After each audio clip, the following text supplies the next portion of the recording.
Olá, povo de Belém. Mais um podcast do Mandato Coletivo da vereadora professora Silvia Letícia, sempre trazendo assuntos importantes sobre educação, cultura, política, saneamento. E hoje não vai ser diferente. Solta a vinheta.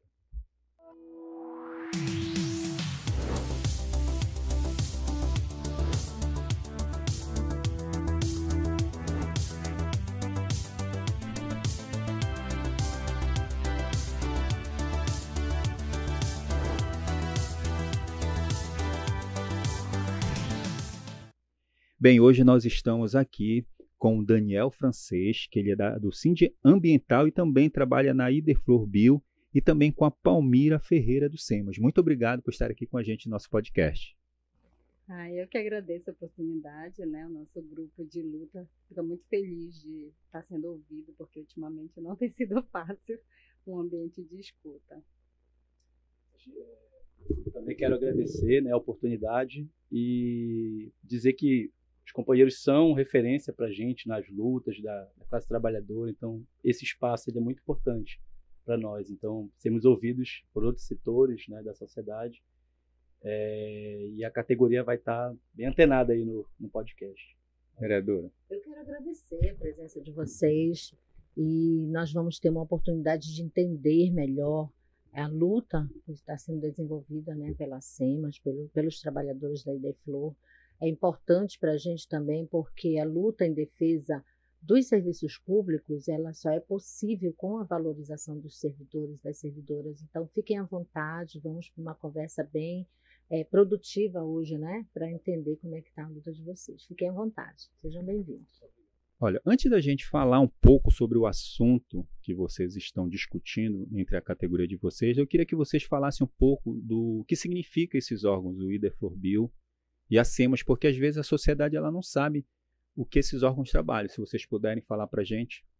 Sim, primeiro, o Sind Ambiental ele representa uma categoria de servidores que atuam em dois órgãos, que é a SEMAS e a Ideflor Bio. São os servidores desses dois órgãos. Esses dois órgãos eles compõem o que a gente chama de Sistema Estadual de Meio Ambiente, o SISEMA, e esse SISEMA ele está ligado a um Sistema Nacional de Meio Ambiente. Eu vou falar do Ideflor Bio, que é o órgão que eu trabalho, a Palmira depois vai falar um pouquinho da SEMAS. Perfeito. O Ideflor Bio ele é o Instituto de Desenvolvimento Florestal e da Biodiversidade do Estado do Pará. Então, ele é um instituto que foi criado em 2007, ainda no governo da Ana Júlia, com a missão de fazer a gestão das florestas públicas estaduais.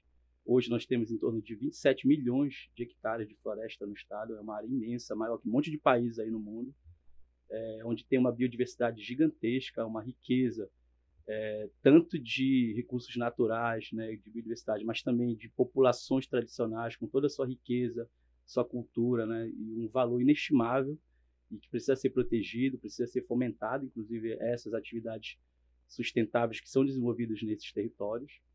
Então, o Ideflor Bio tem essa missão, não só de proteger, mas também de fomento à cadeia florestal no estado e de proteger uma parte dessas florestas que estão dentro de unidades de conservação. Unidades de conservação que são de proteção integral, aquelas que têm um uso muito restrito, e também as de uso sustentável, que são a maior parte, em torno de 75% dessas unidades, são de uso sustentável. São aquelas que as populações podem fazer o extrativismo sustentável, a agricultura de subsistência, né, sob bases sustentáveis, e outras atividades que são parte da cultura dessas populações. Além disso, só para finalizar, né, a gente também faz a gestão da biodiversidade, né, a proteção de espécies ameaçadas de extinção, a atualização da lista de espécies ameaçadas, quem faz é o Ideflor Bio, e administra dois fundos importantes, que é o Fundo de Compensação Ambiental, o FCA, e o Fundeflor. Então, basicamente, em linhas gerais, é essa a atribuição do Instituto. Perfeito. E a SEMAS? Então, a Secretaria de Estado de Meio Ambiente e Sustentabilidade é responsável por coordenar, elaborar e executar a política de meio ambiente no território do Estado do Pará. Ele é um órgão de muita importância porque viabiliza aí que a gente desenvolva políticas que são voltadas dentro do tripé da sustentabilidade ambiental, que são promover atividades que sejam socialmente ambientalmente corretas, socialmente justas e economicamente viáveis. Então, a Secretaria de Meio Ambiente ela faz, nesse contexto aí do Estado, fazer valer, né, algumas políticas e programas que a gente está desenvolvendo. Não é de conhecimento de todos que o Estado do Pará, dentro da Amazônia, está digamos assim, nos mais altos patamares aí de desmatamento e de emissão de gases de efeito estufa, contribuindo bastante aí para o Brasil ser aí figurado dentro desse cenário. E aí a gente desenvolve vários instrumentos, alguns que já são antigos, como licenciamento ambiental, fiscalização, combate a ilícitos,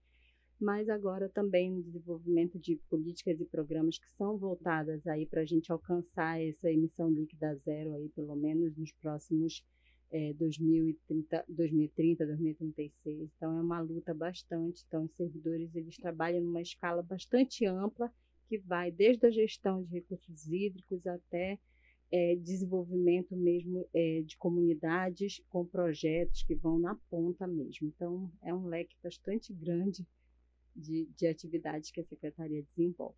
Não sei se a vereadora tem algum questionamento a fazer. Eu gostaria de ressaltar, gente, a importância do trabalho da SEMAS e da Ideflor na medida em que nós estamos numa conjuntura, numa situação hoje mundial nós nem falamos mais de mudanças climáticas, de emergência mesmo, ou seja, uma situação calamitosa no debate da questão ambiental, tanto em relação ao clima, e tudo tem a ver com a maneira de como a população e os governos atuam em relação às florestas, a fauna, a flora, enfim, tudo que tem a ver com o trabalho de vocês diretamente, porque a forma com que vocês trabalham no controle, por exemplo, queimadas é algo que é substancial, né? Para desenvolver o extrativismo, a agricultura tão, muitas das vezes, predatória até. Mas vocês têm habilidade para o controle disso, e nós não temos mais controle, né? É difícil desenvolver um trabalho diante de uma emergência climática. E aí, as políticas hoje desenvolvidas pelo Estado, elas são insuficientes na medida que não priorizam o trabalho de vocês. Nós não vemos que seja hoje uma prioridade o trabalho efetivo e as condições de viabilidade do trabalho de vocês. Então, é muito importante saber, né, Vladimir, da forma como vocês desenvolvem esse trabalho e de como a gente poderia estar contribuindo para fortalecer a valorização do mesmo. Até porque vocês citaram o que cada órgão faz, a gente vê que agora nós estamos numa pré-COP30. O que é que tem sido feito pela SEMAS, pelo Ideflor, em relação à COP30? Quais são as atividades que vocês estão atuando para ver esse diálogo com a sociedade sobre a importância desse evento que vai acontecer aqui na nossa cidade? Assim, a gente reconhece o protagonismo que o governo do estado vem assumindo, né, frente na esfera nacional, mas também a nível mundial, né? A gente lembra que quando o governo federal passado do Bolsonaro, ele abriu mão do Fundo Amazônia, o Helder foi lá dizer, olha, a gente quer esse recurso, são bilhões foram repassados, né, para o governo federal no passado e que ajudaram muito na instrumentalização, no aparelhamento dos órgãos, né, em políticas de fomento a atividades sustentáveis, e que isso do nada, assim, por uma simples orientação do governo federal, isso foi exaurido, foi cancelado, foi paralisado, né? E aí a gente entende todo esse protagonismo, entende a preocupação de colocar a agenda ambiental como uma prioridade do governo. Não à toa, a gente tem uma série de decretos que vem desde 2022 para cá, que vem regulamentando, né, toda essa política de controle das mudanças climáticas, né, e de restauração, de recomposição florestal, né, de estruturação da política, né, de meio ambiente do Estado, né? Só que isso aí precisa ser materializado de maneira mais efetiva, né? Ainda está no nível dessa instrumentalização legal, né, das políticas e tudo, mas ainda falta, de fato, isso ser materializado. Só para para complementar, né, a gente tem a importância da Amazônia, né? Acho que é importante a gente mencionar, né? A Amazônia, ela é a maior floresta tropical do mundo e ela é o maior sumidor de carbono, que é o carbono, ele é o que provoca o aquecimento global. Se antes tinha pessoas que diziam assim, esse aquecimento global é uma falácia, né? Os negacionistas, né? Hoje, eu acredito que só quem se mantém nessa suposição é quem não vive nesse planeta, né? Tá em alguma outra dimensão.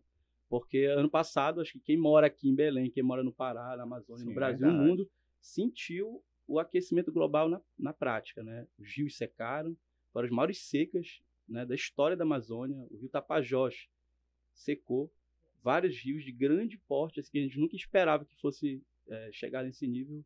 Isso é histórico, assim. E o pior, a notícia ruim, é que isso vai piorar, né? Infelizmente, para você paralisar esse processo de aquecimento e todas as consequências, você tem que fazer hoje para esperar talvez uma década para isso surtir efeito.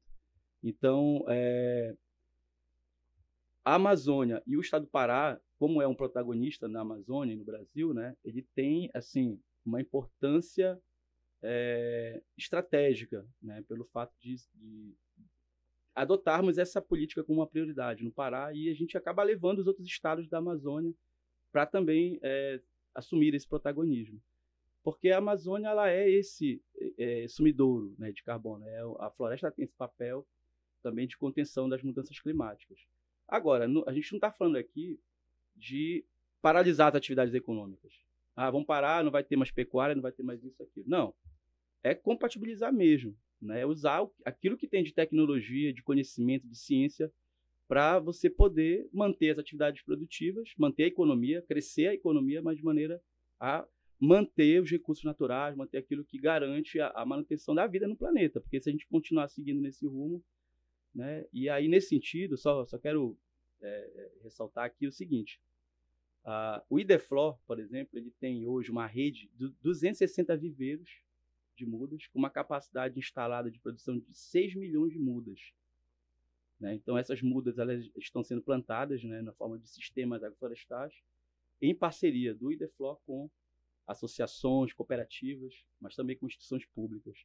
Então, toda essa estrutura foi montada com um recurso relativamente pequeno, com um quadro de servidores muito pequeno. Né? E aí a gente coloca a importância, né, dos recursos humanos, né, nesses órgãos, né, tanto o SEMA quanto o Ideflor-Bio, né, para a manutenção dessa estratégia, né, que a gente está falando aqui, né, de contenção da mudança climática e etc. E a SEMAS? Como é que está sendo a atividade sobre a COP30? Então, é importante a gente contextualizar, né, que a Belém foi escolhida para sediar a COP há cerca de um ano, mais ou menos, não estou nem tão precisada com esse tempo. E antes disso, a gente já estava pensando em políticas que viessem a resolver os problemas, né, que viessem a ajudar os problemas que o Estado vem enfrentando há um bom tempo. Esses problemas são de ordem, obviamente, que a gente já falou aqui, né, de desmatamento, de uma necessidade de mudança da matriz econômica, né, e da necessidade de olhar para pessoas também, porque não se pode falar, a gente tem que entender que quando se fala em meio ambiente, as pessoas elas são muito protagonistas nesse cenário. E então, a gente como técnicos que somos, né, a gente vem trabalhando bastante na questão de implementar essas políticas e programas que foram pensados. A nossa política principal é a PEN, que é a Política de Mudanças Climáticas, e o principal plano setorial dele é o Plano Estadual Amazônia Agora, que tem esse olhar, como eu falei para vocês, né, para essa mudança da matriz econômica e também para um olhar para as minorias que são responsáveis também pela manutenção da nossa floresta em pé e para reverter esse cenário que a gente tem de contribuições aí do ponto de vista ruim, né, das contribuições de matamento e mudanças climáticas. Então, a gente tem, sim, desenvolvido muitas políticas. Claro que a gente precisa trabalhar projetos mais, a gente precisa ganhar escala com essas iniciativas que nós temos, mas um ponto que é bastante importante nesse contexto de olhar para pessoas é que a gente gostaria também de ser visto como essa minoria que está sendo afetada por esse cenário aí de não termos um plano de cargo, carreira de salário e remunerações, né? Um plano de cargos, carreiras e salário, remunerações e remuneração, porque isso faz com que a nossa luta de trabalho do dia a dia fique muito mais prejudicada, porque a gente precisa se preocupar, às vezes, em ter que desenvolver o nosso trabalho, mas ter que ter outras atividades que venham trazer remuneração também, algum recurso financeiro para poder pagar as contas e tudo mais. E a gente, às vezes, precisa também dividir com ter que se preocupar com estar estudando para outros concursos. Nós temos muitos colegas, às vezes, que se colocam indisponíveis para muitas viagens, para algumas agendas por causa disso. Então, o nosso apelo também para esse olhar que é muito valioso, né, de olhar para as pessoas dentro das políticas que estão sendo desenvolvidas, é para olhar também para o servidor como uma dessas minorias que precisam ser assistidas. É sobre isso que a gente vai falar agora, né, sobre o PCCR. Eu queria que vocês falassem um pouco como é que está o andamento, a construção desse projeto de vocês. Você está até a caráter, né? Eu vim com a minha camisa aqui da campanha.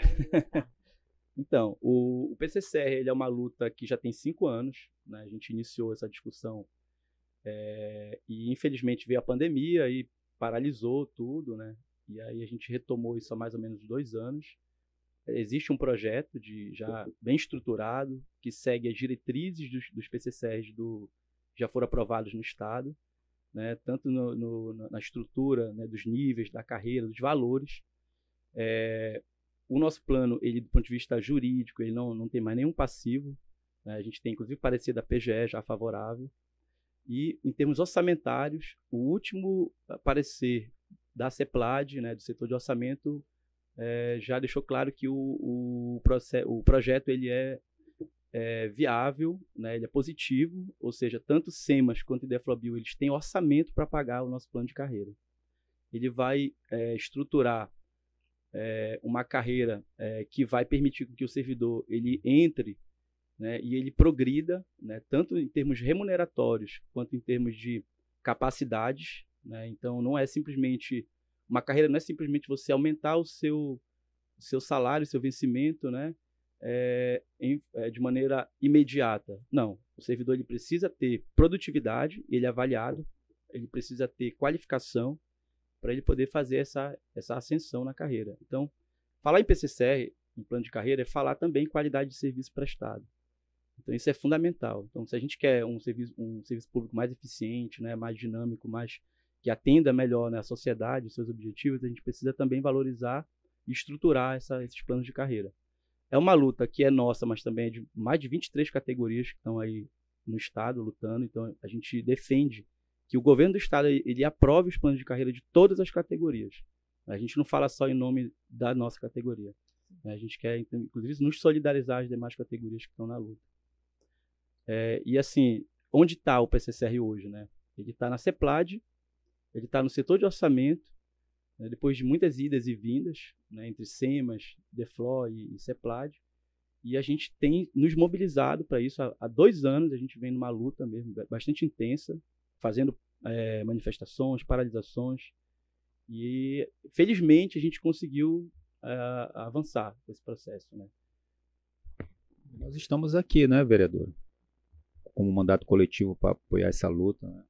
Eu queria que a Palmira pudesse ressaltar um pouco mais essa questão da luta do PCCR, na importância que ele tem para os servidores, obviamente, mas como é que está agora, quais os próximos passos, né, que vocês estão pensando em dar, já que existe um anteprojeto que está paralisado, não avançou durante esse tempo, mesmo com as análises favoráveis. Mas vocês estão pensando que começou uma luta, né? Agora se intensificou essa luta pelo plano de carreira, tem uma pressão junto à ALEPA também para se posicionar, e junto ao governador. Tem tido alguma resposta mais imediata do governo? Então, Silvia, apelar por um PCCR é apelar por uma coerência, porque, afinal de contas, se a gente olhar aqui para trás das últimas seleções da Secretaria, e o IDEFLO já está um pouco mais de tempo sem uma seleção assim de servidores efetivos, né? Mas nós estamos já engajando na substituição de servidores temporários. Mas buscar esse PCCR é buscar essa coerência por parte das pessoas que estão com a possibilidade de atender esse pleito. Por quê? Porque quando você pensa que você tem uma seleção que se cobra que o servidor seja qualificado, claro que a gente não está falando, o Daniel expôs muito bem isso, que não é só isso, mas se você está numa seleção que você é cobrado pelos títulos, sabe, por sua experiência, se você é colocado em determinada comissão, em uma representação em Brasília, em qualquer outro estado, que você vai defender ou vai explanar um bom trabalho que foi feito pelo governo em outro setor, significa que isso é importante. Então, buscar essa coerência em relação a entender que é importante remunerar melhor o servidor, escalonar esse plano aí de cargo, carreiras e remuneração, isso daí é buscar essa coerência. Então, nós estamos buscando aqui uma força para tentarmos ser mais ouvidos, para tentarmos um diálogo que seja mais aproximado com quem tem poder de decisão, que a promessa nós já temos. O governador, né, na porta de uma das nossas unidades, já disse, já pediu para olhar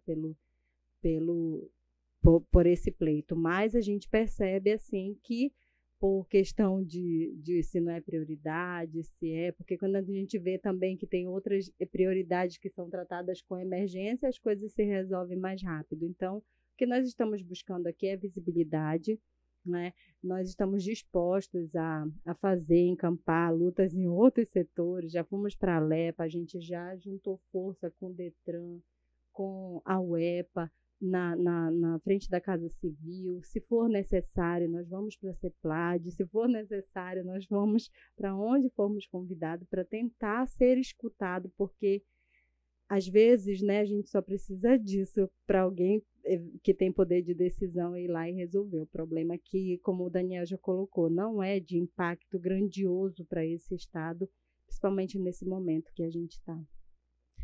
Posso fazer uma consideração rápida, só para encerrar mesmo? Eu acho que, assim, primeiro parabenizar a luta de vocês, é uma luta do conjunto do funcionalismo, ela é parte dessa luta também, ter a garantia do plano de carreira, ter a valorização assegurada para nós desenvolvermos os nossos trabalhos de forma mais, que dê um resultado mais imediato, mas também que a gente se sinta valorizado. Isso é muito importante porque eu vi a base salarial de vocês, ela é muito baixa, em torno de R$ 1.700, R$ 1.800, né? Isso considerando o vencimento, que é aquilo que é a base para a nossa aposentadoria. E isso acaba desestimulando o nosso trabalho, interfere diretamente na qualidade do serviço. Isso não a gente não deixa de fazer o trabalho, mas ao não nos sentirmos valorizados, inviabiliza a realização desse trabalho, porque nós temos que procurar outras alternativas financeiras. Imagina isso. Então, é necessário que o governo do Estado, queria chamar a atenção para a secretária de planejamento, para a Casa Civil, que pode articular melhor isso, receber o sindicato, receber a comissão de servidores e pautar isso como uma prioridade, porque significa defender o serviço público e no momento em que a questão ambiental é efervescente. Mais do que nunca nós precisamos de políticas ambientais sérias, consistentes, e só os servidores públicos podem assegurar. Então, eu acho que essa é a fundamental pauta hoje que vocês estão trazendo para a gente e é necessário fortalecer. Contem com o nosso mandato aí nessa luta. Daniel, tu queres falar mais alguma coisa, né? Tem um minutinho para ti que o nosso tempo bom. Já... Um minutinho. Eu queria só dizer o seguinte. A gente fez um levantamento de investimento base de outros estados, né? Inclusive da Amazônia. O Pará é o 10º maior PIB do Brasil. Ele tem a metade do PIB do norte do Brasil. E nós temos o pior vencimento base do Brasil, do país. Então, isso aí não dá para explicar, não dá para entender, né? É muita desvalorização mesmo, em comparação, não dá para aceitar. Então, só para vocês terem uma ideia, o Maranhão, ele paga um vencimento base do servidor de R$ 3.929. O da SEMAS é 1.700 e pouco, o do IDEFLA 1.800 e pouco. O Tocantins, que é um estado muito menor economicamente, né, um estado muito menos mais pobre que o estado do Pará, ele paga R$ 3.197 de vencimento base. Nossa, uma diferença muito Uma diferença, grande. quer dizer, é o dobro do vencimento base do Sim. estado do Pará. Então, cadê o protagonismo? Né? Então, vamos focar no meio ambiente? Maravilha, a gente aplaude. Agora a gente tem que ver o servidor, que é uma peça fundamental nessa engrenagem aí, né? Que está implementando a política. E para finalizar mesmo, o impacto do PCCR e da gestão ambiental, dos dois órgãos, hoje, é de 0,18%. Não chega nem a 0,2% do orçamento destinado para a folha. Nós estamos a 2,5 pontos do limite de alerta, que é o primeiro limite da Lei de Responsabilidade Fiscal. Ou seja, a gente, como diz o outro, a gente faz nem cócega, né? São órgãos pequenos, 0,2% não é nada, assim. E nós temos uma margem de 9% ainda de margem de limite máximo com a folha. Então, assim, é vontade política. E aí, nesse sentido, a gente faz o apelo para o governador Helder, que, frente a toda essa discussão que ele vem protagonizando na área ambiental, que olhe para o servidor da gestão ambiental. E agradecer ao mandato, viu? Agradecer, Silvio, agradecer ao companheiro Vladimir, viu, pelo espaço que vocês deram para a gente. Perfeito. Então, nós estamos encerrando mais um podcast, o mandato coletivo da vereadora professora Silvia Letícia. Muito obrigado, Daniel e Palmeira. Estamos juntos na luta. Pode contar mesmo com o mandato coletivo e PCCR já, né? Até o próximo PCCR programa. já.